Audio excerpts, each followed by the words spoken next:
Live. There we go. And we're live. We're live. What's up, everybody? What's up, guys? What's up? What's going on? Hello. Anybody got anything interesting to share? How was your week since the last time we were all together? My week has been amazing. Coming off a trip to Austin and carrying out just a lot of new conversations this week. It's been a cool last couple weeks for me. Good. Yeah, this week was pretty good for me. Hitting this personal journey hard of looking at myself harder than I ever have.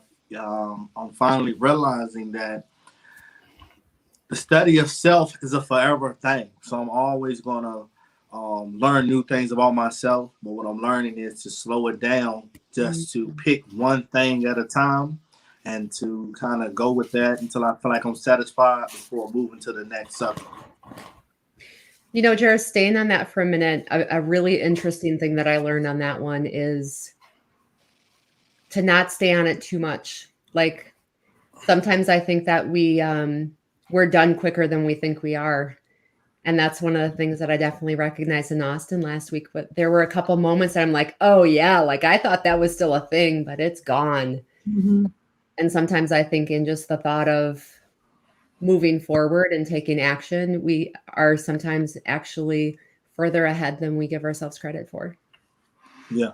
And just to touch on that, I'm realizing that from you all and through other people. And that's the beauty of networking. Other people are showing me attributes and qualities of myself that I kind of knew I had, but they really showing me that. So I appreciate you saying that, Jim, because I know me, I do get to running around a lot, bumping my head, because I'm always kind of trying to learn something. But now I'm trying to get that balance to saying, okay, learn it, show myself that I have learned it. Like you said, don't beat myself up. Don't be too quick to try to move on to something else, but kind of just going with the flow, so to speak, and allowing things to happen. That's been working out well for me. Good. We have a visitor. I know. Red Nose. I didn't want to miss it, but I am over celebrating Red Nose Day and raising awareness and funds to end childhood poverty, hence the whole thing going on here. But I definitely wanted to say hi to you guys here on the island and everyone who comes to see the island, and to just give my heartfelt, support here for you guys. Even though I'm not here, know that I'm here in spirit with you. Thank you, Nancy. Thank you, Nancy. Nancy. And just FYI, everybody, LinkedIn's having some issues with us right now, so I'm commenting. Yeah, I'm commenting the YouTube in the comments, so that's why it's a little slow at the moment. LinkedIn doesn't like us right now, so we'll figure it out. Okay. I'll go check on that. Thank you for stopping by, Nancy. Love to all. Have a fantastic show. Have fun. Thanks. Yeah, I'm glad she said it because I didn't know what was going on. Yeah.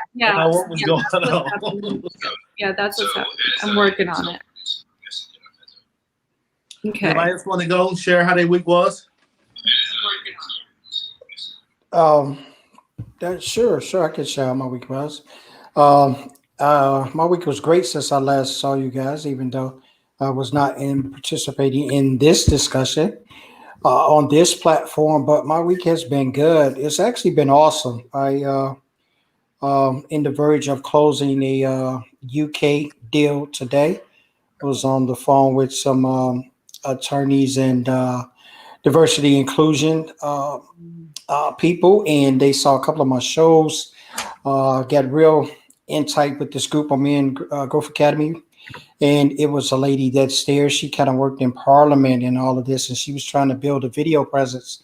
And I'm saying to myself, well, you're in Parliament in the UK, and that's what you do. I don't know if you want to build a presence. So me and her just, struck up a conversation. And she says, well, I have some people that I want you to meet. And they want to meet with you at like 8:30 in the morning. And I'm like, it's like you're getting me devotion time, praying, shower, lotioning down, getting all nice and looking good to start my day. I said, okay. I'll be there at 8:30. And it was about 5 of them, and we ended up having an hour and a half conversation. They love talking to me. They love how I intertwine vulnerability in leadership and how that relationship goes. You guys have known, been following me. That is my foundation, the vulnerability in leadership and business. And they had some stiff upper lips that they said that they think I would be good influence for and talk to. So they're going to get back to me tomorrow, and prayerfully we can close this out. And I'll be doing my first speaking on June 5th. Over 100 and some people on the Zoom to United Kingdom. I'm just like really taking it back from there. We're just talking about a kid from Chicago, just tried to keep himself out of gangs and trouble. And here I am. I'm talking to people in London. People in London want to hear what I have to say. Wow. It's just God is just amazing in what He's doing, and with the people that I've come into, the space that I've come into, the partnerships that I've made, the relationships that I've made are definitely key in that. And I'm just appreciative for that. So that's pretty much how my week has been. And it's culminated in that being tomorrow's Friday. If I was a partying, alcoholic drinking, man, I probably would be somewhere having a drink, but I'm going to drink me a ice cold chocolate milk. And I'm gonna do it up on tomorrow. Carl, well deserved. Congratulations. Thank you. Yeah, congrats. To the world.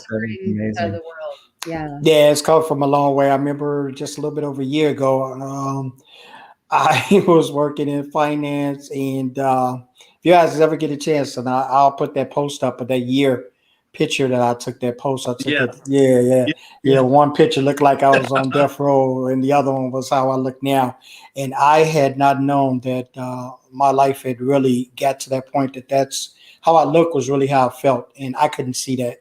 And it took the pandemic for me to see that. I reprioritized a lot of things, and through the course of that, met some wonderful people. I just can't say that enough, because I've met some people that have really been game changers in my life that I would not have met had it been for the pandemic. Actually, I knew about Zoom, but the bosses had Zoom. I wasn't, when they deal with people from other countries, they would do the Zoom. So I knew of it, but it wasn't anything I had. So when I got my first Zoom and my first live, I thought I had made it, but I was nothing now.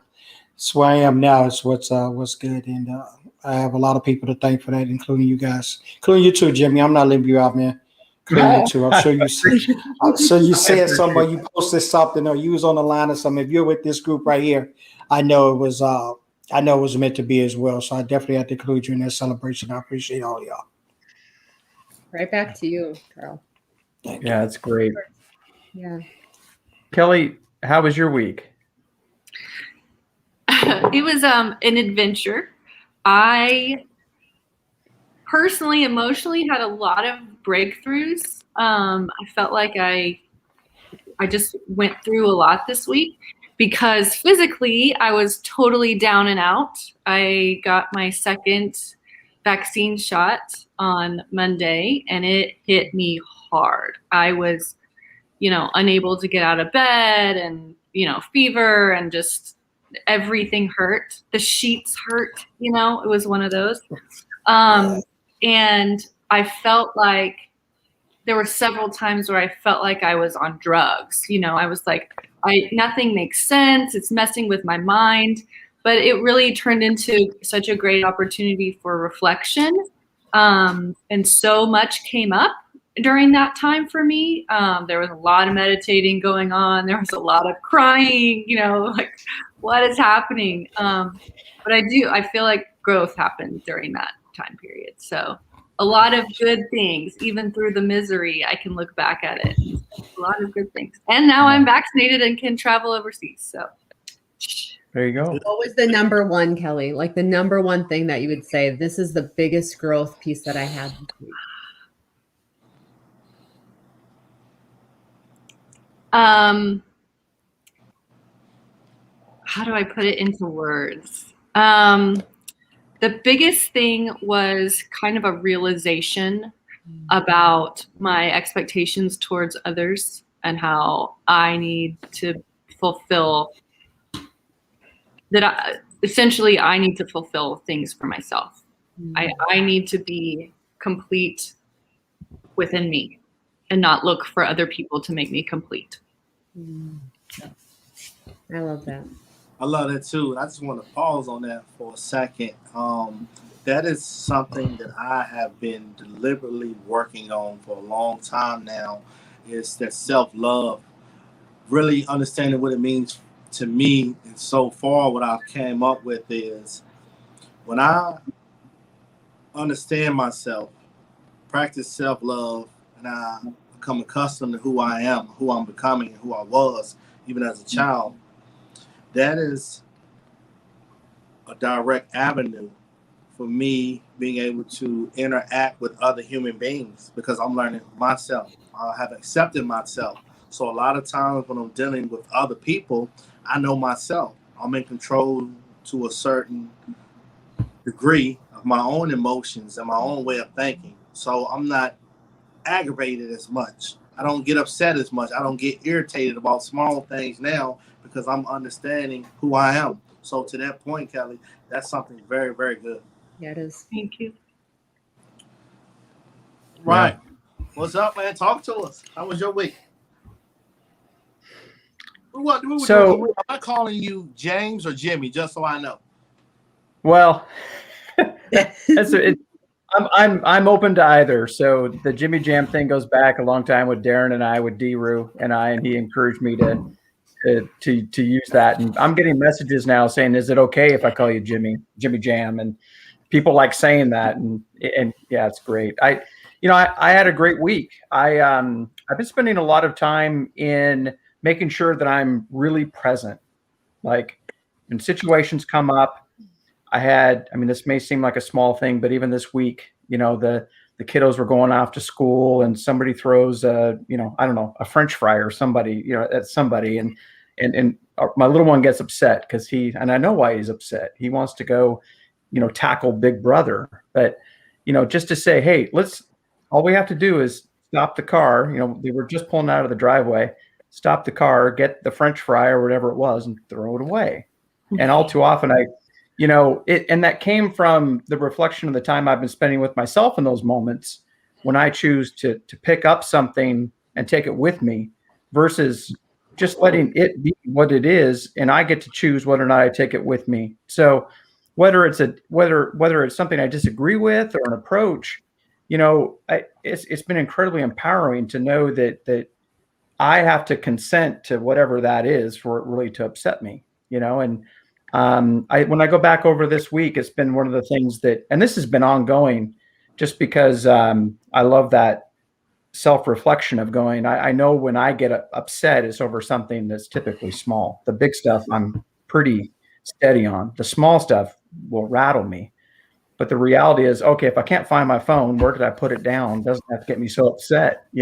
I can be present and call my phone or I'll locate it. So I think over the last week, only second to that has been the continued community side of the LinkedIn family. It's been just incredibly, and that all ties in together for me because I go, wow, making sure I'm taking time to really be present with all the things I have going on so that I can still feel as, I'm here and I'm ready and I'm delivering, being true to myself because I'm a big fan of slow down to go fast, because the alternative for me is that I just keep going. Like talking right before the show, I'll just, so I'm just trying to make sure that I'm keeping with that, and that's been a great part of this last week. So, To veggie back off of that was awesome. Everything you said, and just a veggie pack, being present, being self-aware, has saved me from a lot of situations, from getting myself into trouble or harming somebody else. And that's something that I'm practicing too, being present in the moment. I kept hearing people say that all the time. I'm like, aren't we present in the moment? Looking at myself, I was never really present in the moment. I always was stuck in the past on something that would bother me or a situation I was going through, or too busy in the future, hoping and just planning and wishing. But now, and I just want to see, James, if this resonates with you, I'm able to, in a weird way, if a situation arises, I'm almost able to, I'm so self-aware now that I'm almost able to step outside of the situation and to be able to see the whole perspective, everything while it's going on. So if somebody's coming at me yelling and screaming, I'm so self-aware that I'm like, okay, let me see what's going on before I even respond to them. Then I'm able to dig deeper and say, okay, Yep. not yelling at me. Is somebody else behind them or something else going on? You ever felt like that too? I do. And I think all too often it's that story that, like, we see a situation and we get a story going in our own minds about what we think is going on without actually taking the time to be present to really pay attention to what is going on. That can be, walking in the house and the kids are, at each other or something, and there's frustrations are high, and it's easy to get wrapped up in those conversations in our head because maybe we had a bad day. But the reality is, if we're present and we can be supportive, we're also supporting ourselves. And I love that about those opportunities. So what you're saying makes a ton of sense because I've been there. It can be as simple as somebody in traffic. We don't know what kind of day they've had or we just think, why that guy cut me off? The reality is we don't know as if they're late to the hospital, if there's an emergency. There can be, but we tell ourselves something different. And then that gets us all worked up, So part about being present, going, well, that just happened. I don't have to pick that up and take it with me and have it, ruin my evening or my day. So yeah, you're spot on with that. I think that's a great way to summarize it. You can kind of see all that going on and choose what to do with it and be present to the situation. So it's great. I think it also helps us to understand other people and their situations more on a deep impact level. Like when we're being present and listening and watching tonalities and watching the situations and just being in that moment as opposed to worrying about what's next, we get to know that human more. And inadvertently, we actually get to impact differently in conversations as we keep moving forward. For me, as I look back, it also really prevents anxiousness and anxiety because you're not getting stuck in the worry of what's next and what do I got to say? And you're being present. You're being present to just source and what shows up and what's actually there for you as opposed to what you think you have to do or say. Right. Yeah, I kind of call that. Go ahead, Carl. Go ahead. I kind of call that what I use in my term for that because I have terms for just about everything that I do. I call it stay out the narrative. That's pretty much what I do. Stay out the narrative because any situation you can create one. And 99.9%, like Maury used to say, you are the father. 99.9% of the time, the narrative that you have painted is not what's going on. So if you stay out the narrative, you stay in the present because you're not creating a situation. You're in the present in what the situation is. And I think that's really the self-awareness of what you guys have spoken about. That has been keen to me since the pandemic. I became self-aware. And I think that has been my growth. Hasn't been these big astoundings, haven't even been the wins that I've talked about. The growth has come from me being self-aware of myself. Self-aware, then it brought about prioritizing. So those things have brought about a different change and a different trajectory of how I'm living. And it's funny that sometimes it takes those things and sometimes it takes death in families to bring families together for us to get the senses on. Sometimes it takes catastrophes in that. And with the pandemic, it was one. I lost about eight family members to the pandemic. So they brought a levity, a priority, and staying out the narrative altogether for me in one centralized location. So from there, I got to start. Every breath meant something to me. Every time I got to wake up meant something for me. Those birds that sang outside my window when I used to get angry because I'm not ready to get up yet while y'all chirping.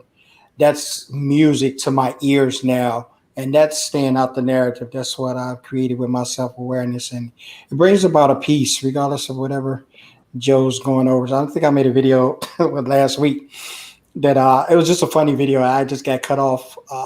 on the expressway. I was trying to get off, and sometimes us as men drivers, we kind of wait till the last minute.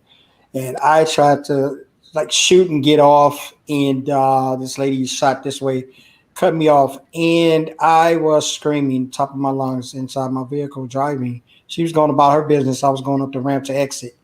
And I just got to the top of the ramp, pulled over, and I just hit my phone for video, posted the link. I said, this lady just cut me off. And I'm going to tell you how simple and silly this is. I ranted and raved at this lady that's cutting me off. I don't do the fingers or the curse words like Kenny did. But I rant and raved and just went ballistic in the vehicle. And I just laughed at the end of that. And I was making the video as I was saying this. And I said, you know why I laughed, family?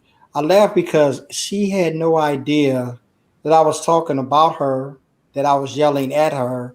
She was continuing on the expressway. I was off it. Yeah. And I looked back and I said, those are the things that, that keeps you in that moment. Because I just chuckled at it after the fact.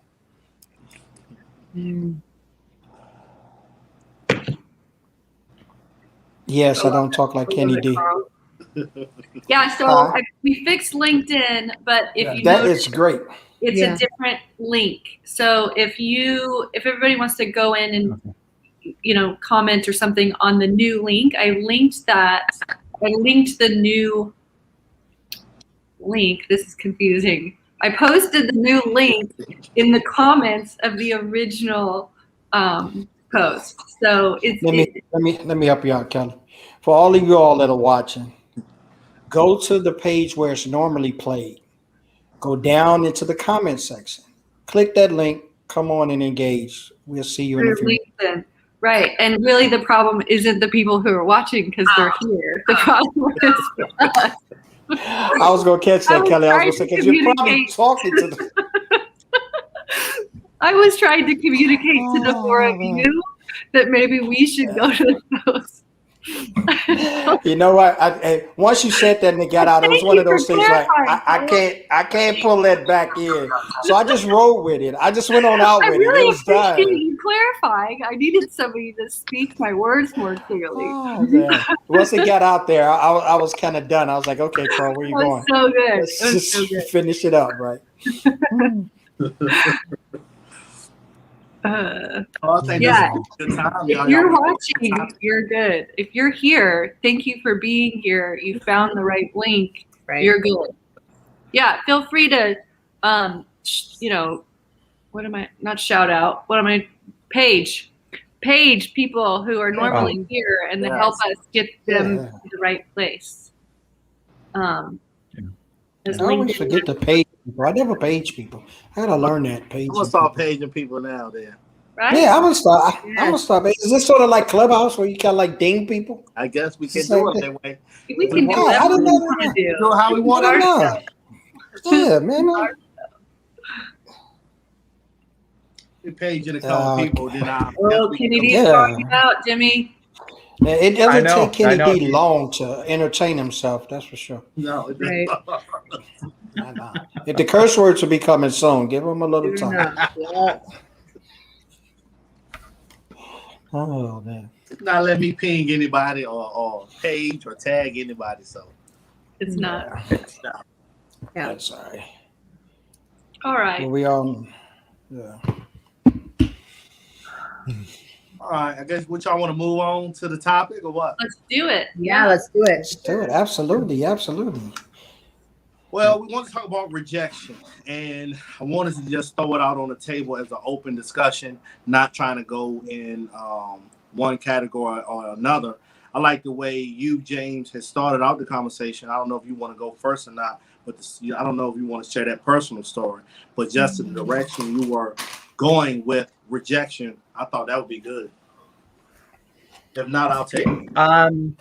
Sure. Yeah, no, I can start with that. It was rejection from a different perspective. It's my wife has a very rare immune disease called AHUS, which is atypical hemolytic uremic syndrome. And this is it's a 54% fatality rate thing. We almost lost her back in 2015. And, we're high school sweethearts. I mean, we go way back.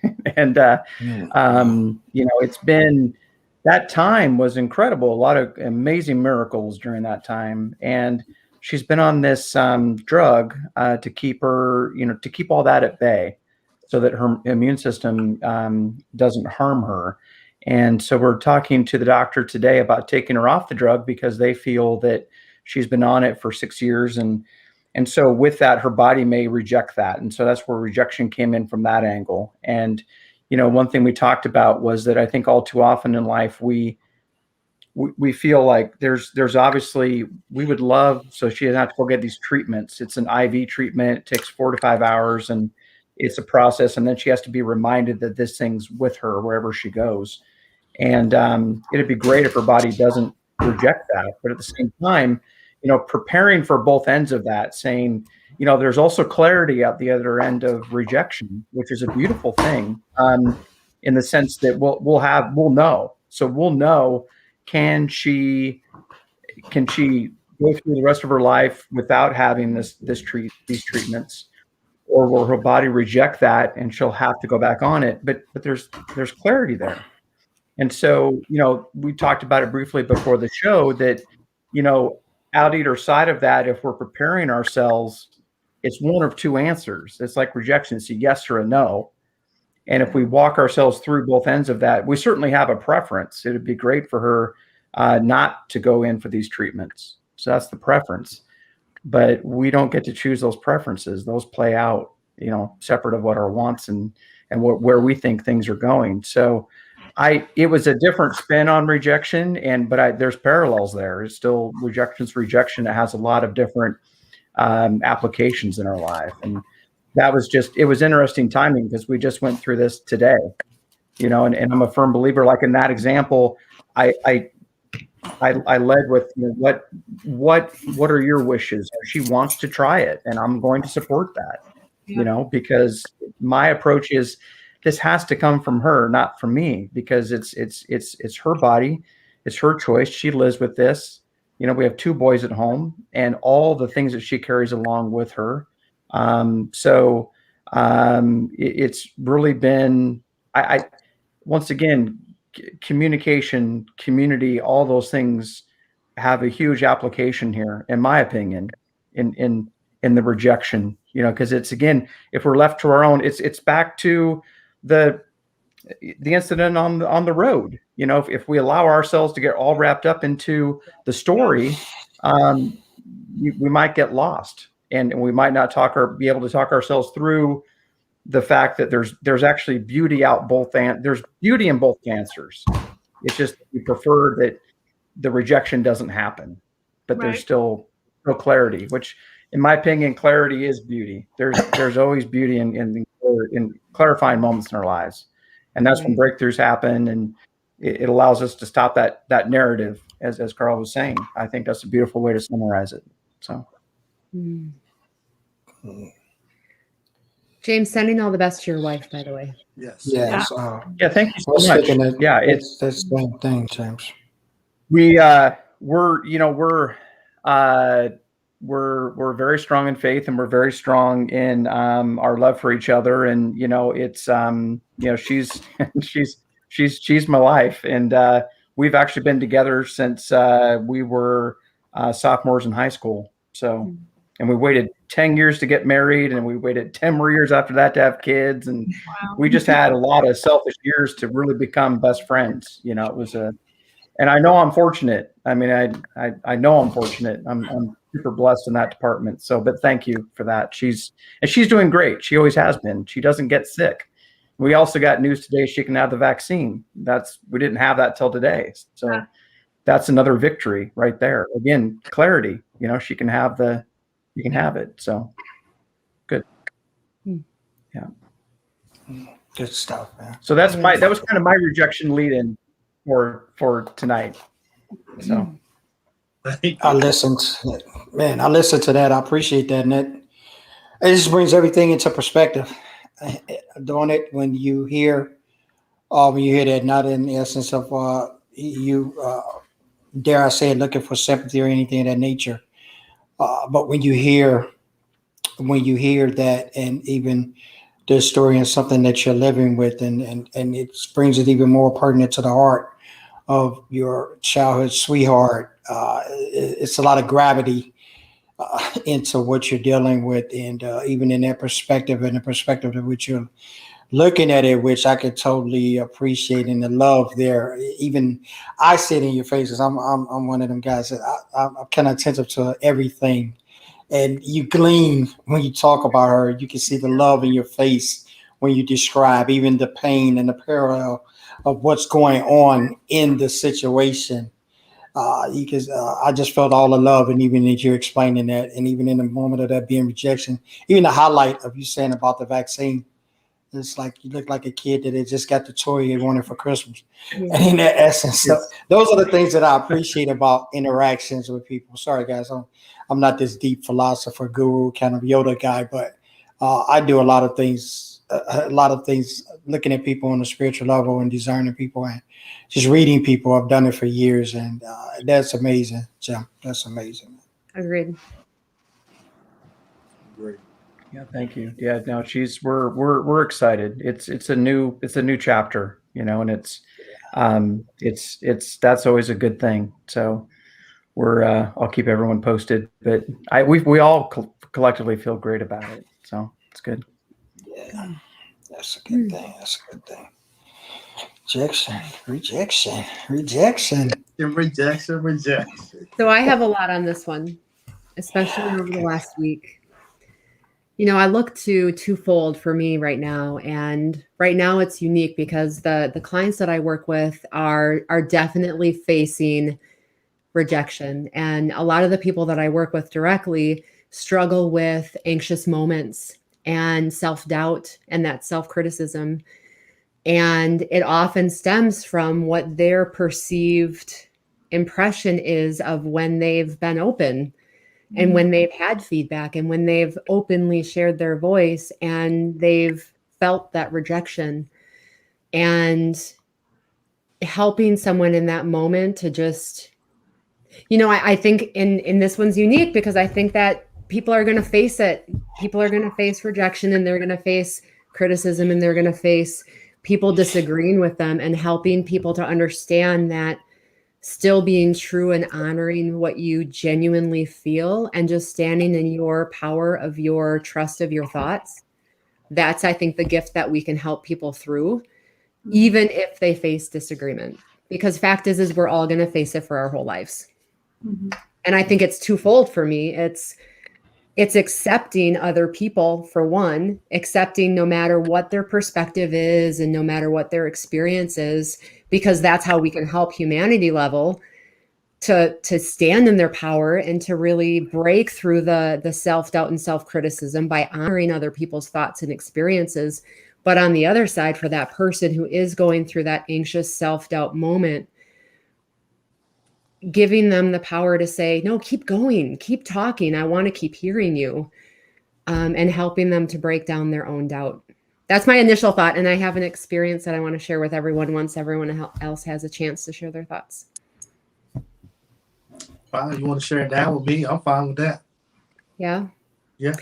So that's a big one for me. Guys, I shared with a couple of you before we hopped on. Carl, I don't think you were on yet, but guys, I had such an amazing, surreal experience when I was in Austin last week. And I'm a person of people. I love studying people and watching people and just understanding tonality. And if you've ever seen me out in public, I'm the person talking to everyone I can possibly find. I'm the person smiling and saying, hi. It lights me up. And the one thing I've never done in my lifetime is I've never just sat and talked with people on the streets and sat and talked to homeless people. And I had the experience to talk to so many amazing, creative people in Austin. And the one that just sits with me, well, there's several, but the one that sits with me most powerfully is a man named Blue. And I had the chance to sit with him for about 25 minutes. And this man has been homeless for 17 years. And, he shared with us that 14 people in his 17 years have ever sat with him and just had a conversation. And that hit me. And the thing that even hit me more is watching some of the people walk by and some of the looks that we got. Not only he got, but we got from just sitting and talking with him. And it hit me to that rejection piece, that how many people just need humanity to say, I see you and I hear you and you have a life and you have a story. And this man, I mean, he wrote us a poem and just a great creative person, just choosing the life that he's chosen. And yeah, so I think that for all of us, when we can take that step back, and no matter what someone looks like or no matter what our perceived view is of them, and just take the chance to interact with someone, the trajectory of how we can impact that person's life moving forward is huge. So, Yeah. So Jen, I'm echoing. Am I echoing while you're on? no, I don't hear an echo. Yeah. Okay. I'm curious. You felt the rejection, right, from other people, and obviously, it seemed like he's feeling. Is that a regular thing for him, that he, even though he's choosing this life, right, he regularly feels that rejection? Yeah, he shared so many different stories. Again, we sat with him for a really good amount of time, and the poems he shared and the stories he shared, and this man has traveled the whole country in different parts, and he shared the short answer is yes, Kelly. And he had his notebook out with different stories of when he was in San Francisco or San Diego or everything. And hearing the hurt in his voice, it hit me. Like it emotionally hit me that he feels that daily from people. Yeah. Did that answer your question? It did. No, it did. Yeah. So Mark had a comment here that I wanted to recognize about doubt and rejection. What do we think about this? I know not everybody's shared. I don't want to lose this comment. No, it's important. It's relevant. And I definitely agree with that in totality. Me being a words guy, I just love to dissect words, because a lot of times we don't grasp the meaning of words. And what Jen said is something that's really, I grew up with that.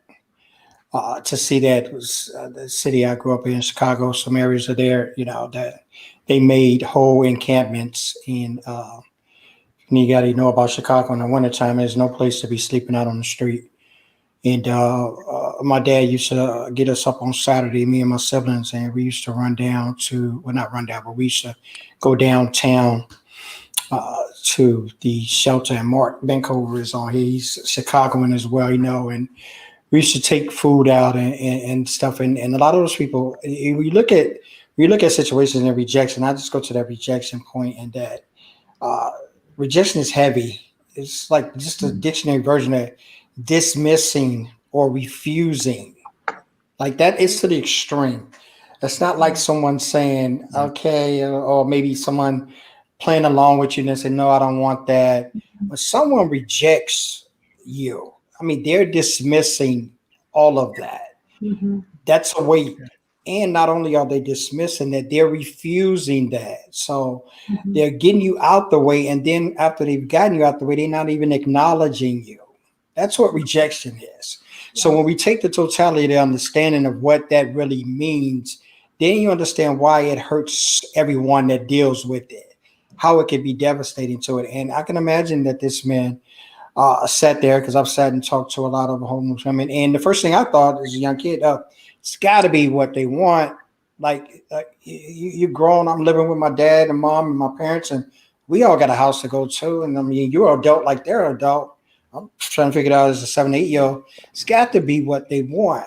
But I got so much education, and I call it street knowledge. I got so much education from life education from these people that fell in these little similitudes of situations and things that wasn't ideal, and one paycheck didn't come through, or like it was just so many things that turned into one thing after another. And then the rejection became commonplace to them. And the doubt bought into rejection, because if you're dismissing me, you're doubting me. So if you're doubting me, then I gotta doubt myself, because wouldn't you see something in me? Why would you reject me or dismiss me? And and I definitely agree with that. With Mark saying that they do go hand in hand, and they hurt mightily. Rejection is a very hurtful thing. It is very hurtful, but Carl, I think you have a good point, because when someone has that or is more apt to self-doubt and then they get rejected, I think then they just affirm their own doubt. It's a spiral. absolutely, It is a spiral. absolutely. Yeah, not just that rejection causes doubt, but doubt can lead to rejection, can lead to doubt. You know, Compounding. It's a circle. Yeah, it's a Right. circle that you can't get out of, and it's contagious. So one is going to lead to the other. Sort of like if you get a cold, next thing you're going to do is cough. After the cough, you're going to have a sneeze. After the sneeze comes the fever. It just brings that on, and then you go into the spiral. And then, of course, once those two get married, then you go into depression. What is there to be thoughtful or happy about? That's the next thing, and then from there, So that's then, heavy. yeah. So then the question is, and only because of, my week and kind of where I've been, is how do we get to the point where that rejection doesn't impact us and doesn't cause, like, how do we view rejection from a different perspective, right? And so that it doesn't mess with our worthiness, right? So that we can see rejection as, okay, maybe this is just a closed door and I'm supposed to go somewhere else, or maybe that just means this person isn't supposed to be in my life. Whatever it is, how do we reframe and change the perspective on rejection where it ends the cycle, right? It ends that spiral of. I think it comes to self-love. That's what I was gonna say. Right on. It's so in line with here's who I am, and I know, Jaris, I apologize, I didn't mean to interrupt you. No, you didn't interrupt. Go ahead. For me, it's being so in tune to here's who I am, and I know locked solid, even if someone disagrees with me, that's okay. Yep. And just because they disagree with me doesn't make me any more wrong or them any more right. It just makes us different. And it just means we have different perspectives. Yep. And it takes steps time. for that. Yeah. And I think it takes time. Like for me, that's something that I'm out to cause. Like we don't always teach our little people that.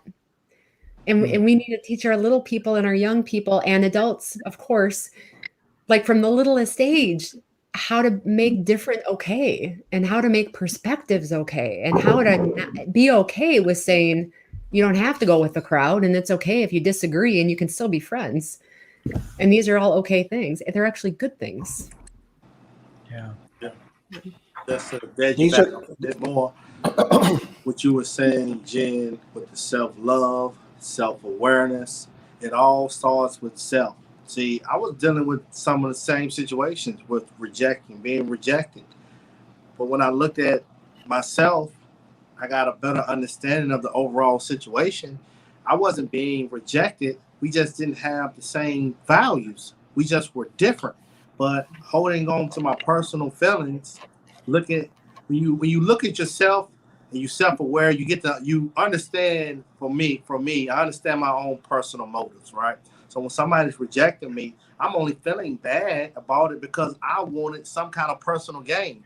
Yep. And since I'm not getting that, oh, you rejected me. Oh, you don't want to be with me. Well, we ran out of love. It happens, right? So just to your point, Jen, I try to bring everything back to self, analyze my emotions, being self-aware, knowing my values. And once I do that, if I can line it all up, it's difficult. But once I line it up, then I understand that I'm not being rejected. This is just not for me. It was not for the other person. And it ultimately is a win-win all the way around. Yeah. It is all about perspective, right? And it's a practice, like you're saying, Jaris. Like you have to like bring it back to that point, right? It's not you're not going to experience those emotions of rejection at first and like try and make sense of it and whatever. And we're still going to have those feelings, but it's like you said, that bringing it all back into alignment. I love the way you said that. Like, then we figure it out. Okay, wait, this maybe isn't necessarily a rejection like we would traditionally consider it. It is for my best, right? And if we think about circling back to the physical, like when our body physically rejects something, right? Mm-hmm. A lot of times our body knows best, right? Our body can physically reject something because it's not what we need. And so if something is if we are being rejected from something, then it's not for our best, right? Thank God, thank source, thank universe, whatever you believe in. Rejection is just saving you from something that is not your best. All right, Kelly, I'm gonna start walking. I'm gonna walk. Now that's no. See the key to it in perspective. Oh wow, she talks about the perspective of it. That's really the key of it. And though the steps come in, and we have to get back to self, and it all starts with self. I thought a little bit past that. We're on the direction. We're on that train. To go back to what you said, Kelly, and to reiterate or go right back down that street. How do we get people there? Because we're on the train. Yeah. We're on it. And I work with that every day. How do I get you on that? How do I, as a person that's on this train, give you the tools that allow you to ride with me? And see, so a lot of times I'm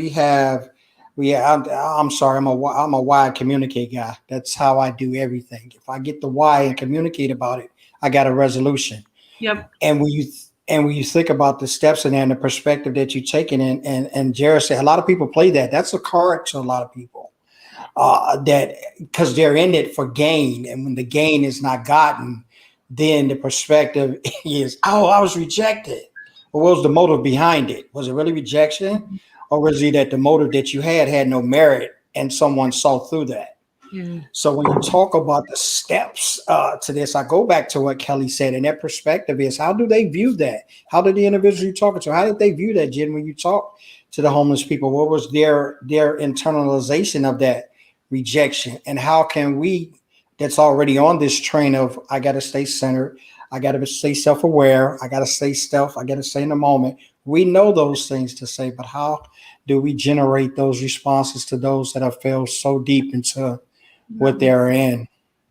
I'll tackle that question real quick. Yeah. Interrupt. I'm gonna be brief, y'all. I think what Jen did is a way of doing that. Sitting down, listening to someone else's story on how they were rejected or how whatever they went through. But for me, guys, and I just want to get you all's perspective on it, what I'm learning is the more I dig deep in self and I work on my own problems and I try to be as best as I can be, the better version of myself or whatever you want to say, I'm learning that to let go of trying to help or save anybody, let me save myself. Let me get me right. Then once I do that, I notice I vibrate so high that others are attracted and they come up to me and say, well, look, how did you do this? You know, I see you every day. How are you able to be so happy and so peaceful? And I think that's an opportunity that I take, because a lot of times we're trying to help people who don't know they need help or don't want help or just rejecting it all the way around. So when I help myself, I'm noticing I'm getting in line with the exact people that I'm supposed to be helping.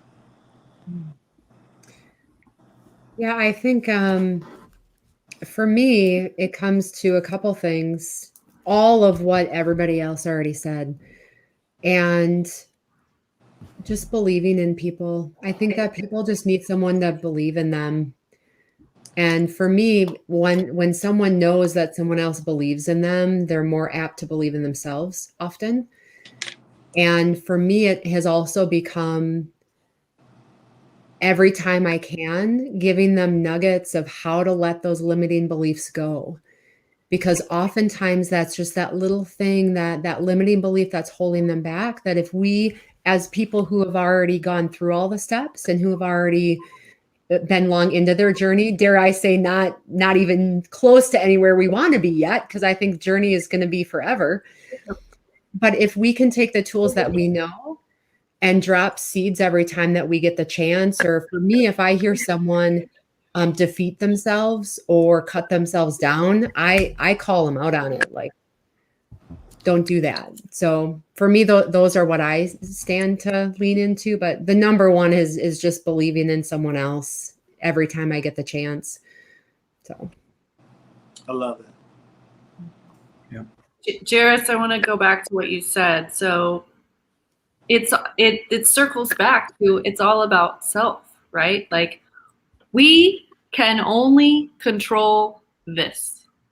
I can only control this. Yep. That's it, period. I think you said it so perfectly that when I'm working on me, I'm raising my vibration enough that other people notice and they ask, what's going on? How do I get where you are? Right? We're modeling, like you said about Jen. Jen is helping and making an impact in this homeless man's life just by sitting down and talking to him. That is a healing exercise for that guy, right? You are adding to his worthiness bucket just by sitting down and talking to him. You're the 14th person in 17 years, but you made an impact in his life, right?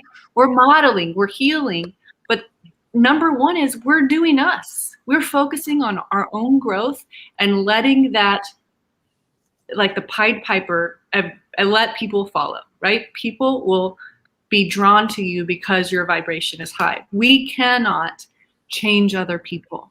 We cannot, we can give them the tools, we can show them what we did, we can be, transparency leads to others' transformation, right? Like you're saying, Jaris, this is what I did, this is how I do it, but ultimately the only thing we can control is us. And it's heartbreaking sometimes that I feel like I have the tools. I feel like, hey, I've been there, I've done this. Do this. You can't, ultimately, all you can do is work on you and show people what you did. And then, but Jen, I love that, like loving and believing in other people too, because that encouragement for sure. But I think ultimately what Jaris said, I resonate with that so much, Jaris. Bring it back to me. I have to work on me constantly. I'm never going to get to the point where I don't have to work on me. Never. Yeah.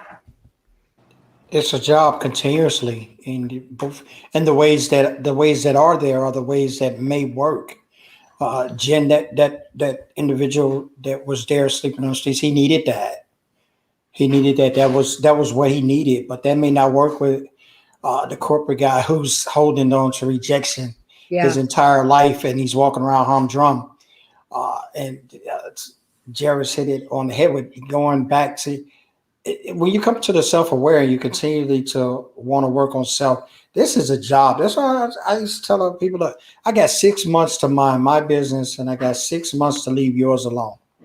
That's a year. Okay. I don't have time. when you really look at it and you look at the whole universal thing of it, like I got a year. It's 365 days in this year, and half of it I got to spend getting myself together. And the other half is I got to worry about what I'm trying to keep together. And when you bring it back to self, it's not that you're not aware of others, but it is always comes back to an individual thing, because who needs to make the change? You can take the alcoholic to AA, take the drug addict to NA, you can take the horse to the water. Yes. Who eventually has to do the action?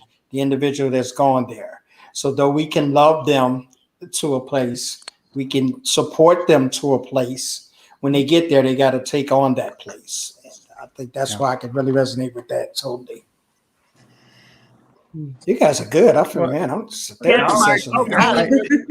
You guys are like, wow. It's like, oh, is this how we hang out on the Misfits? It don't sound like we got no Misfits on there now. I wonder how often, there's dual rejections too. So we can have, just as Jen pointed out, you can bring things to people and they don't necessarily accept it. Yep. And then we feel rejected. And then we feel compelled to say, please forgive me. We're just not in the same place. I've come from a genuine spot. And then they reject our forgiveness, which is perfectly within their right. Then it's back to what Carl's talking about, the narrative. Just let it be. Because if I know in my heart that I'm bringing it from a genuine place of concern for a friend, then I have to be okay with that. And then I think of the alternative. Will I let that rejection stop me from doing it again? And really having a friend that really lets me speak into their life in these situations. So I think it works all the way around, and that's such a danger. It's dangerous if we let it. And I think it goes back perfectly to the narrative conversation that Carl, I love that. I mean, I just think that ties in perfectly to all this. And so, because I've had those situations where, I have a genuine concern. You've told me you want to go here, but every time you get stuck in things in the past. So I'd love to see you get past that. And I've had friends that have gotten really angry and just disappear. And you reach out and they're still mad. And I have to be okay because I know it came from me. It came from a spot where I genuinely care about this person. I really want them to get where they've told me they'd like to go. And so I think it's a super cool conversation tonight because, again, both sides, isn't that ironic that both sides can have rejection? Right. You know, Yeah. It's not just a one-sided thing. And so how often we don't stop to think of that from not just from our side of it. But again, for me, the one thing that keeps me grounded is back to what Jaris is saying. If I'm keeping it from a place of who I am and I'm firm in that, I'm absolutely, this is what I stand for. I have to be okay with whatever the answer. And again, just back to a rejection of our bodies, or with the drug, if my wife's body says, no, I need it, it's going to reject her stopping it. It's the same thing. I love that comment that Kelly made about that. That's exactly true. It's also a healthy thing. So it's good. A really good conversation. I appreciate the perspectives tonight. I love Mark had a great comment here too. It's about, asking yourself, like what you just said, Jimmy, Jimmy, where is it coming from, right? Where is that coming from? If you're operating out of a place of love, if you're trusting your intuition, if you know that you had good intent, then I think that's all you can ask, right? If you're operating under some agenda or some ego, then you can check yourself, right? But I think if you're operating out of, like he said, a place of generosity or love and caring, and it all comes back to that. Yeah. And what I'm then you're okay with it. It's no guilt with it then. Yeah. What I'm No, you're all right. I just feel it, y'all. This conversation, I've learned something from my personal tribulations. The more I let go and allow anything that I got going on, I'm working on myself, the people that I was trying to control, for lack of a better word, I'm noticing they're going to come around and get it because they're going to see, hey, this guy, I know him personally. So he's vibrating this high. And I was coming from that place like you all are saying, because that's the only place I come from. And I love that about me.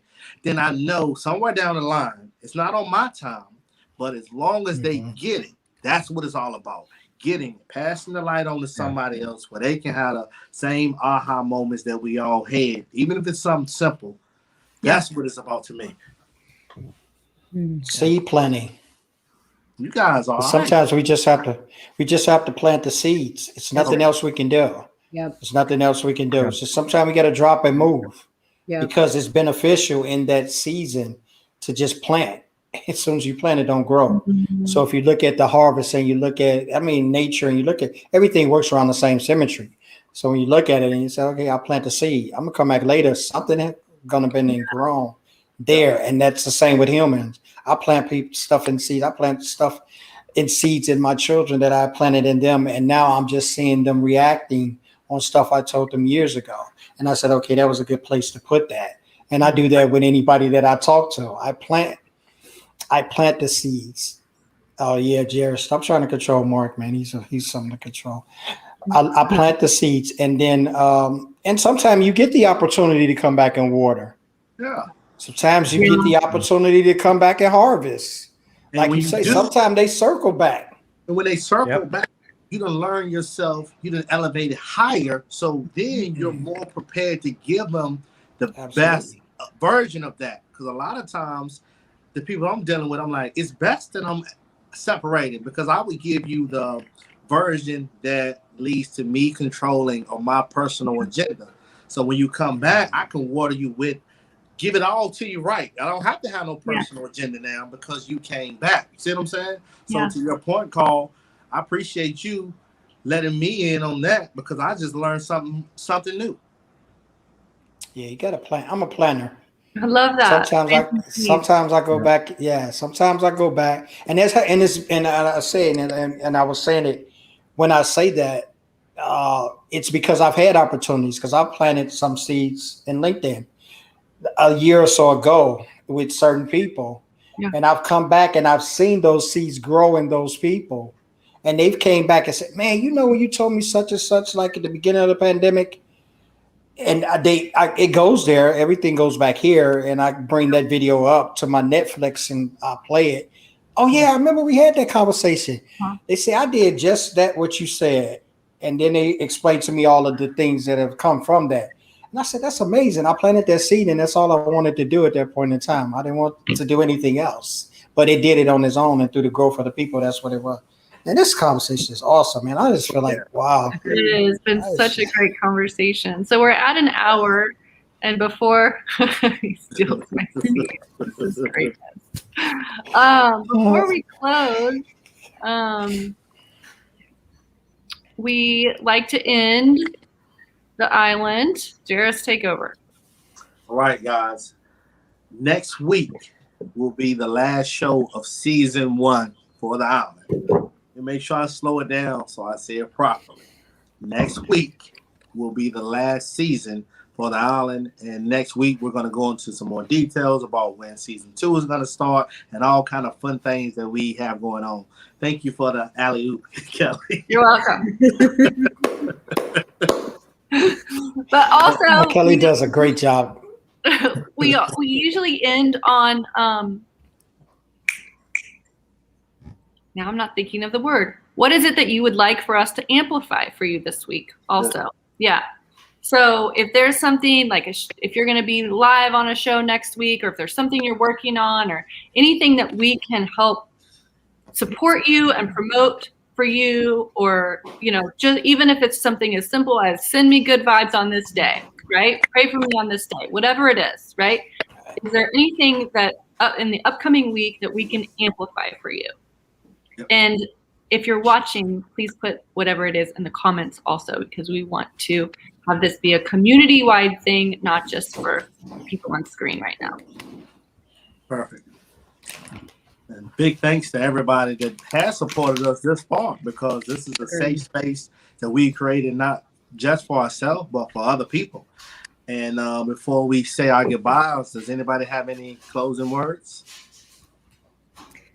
I'm just going to say thanks for a great conversation. This was, this is great. Yeah, I'll say thanks for having me on. I appreciate the conversation. I can have these all day, all the time. Yeah. They're really food for my soul. It kind of reminds me of what life should be. Isn't this so harmonious? Like like my grandmother used to say, "Baby, stay away from the drama." She used to tell us that as kids, and I never really understood that until I got to be an adult. But this is so good, and it's so heartwarming. And Jimmy Jim, you and the missus are definitely continuously in my prayers. That I know it's for a purpose, and I know you guys are getting stronger for it. Yep. Yeah, no, thank you. I appreciate being back onto the show tonight, and I just want to say I really enjoyed soaking everything up tonight. It was really great conversation all the way around, and it all tied in together, which was just beautiful. So thank you all. It was just great. Thank you. And it was great to spend some screen time with Jen and Carl, since I haven't had that pleasure yet. So thank you so much. It was great for that. So it was great to see both of you here tonight. So thank you. Thank you both for being here as guests on the show. Thank you. Yes. Thank you all. Thank everybody for watching us and supporting us. And on that note, good night. We'll be back next week. Good night, guys. Good night, guys. Good night, guys.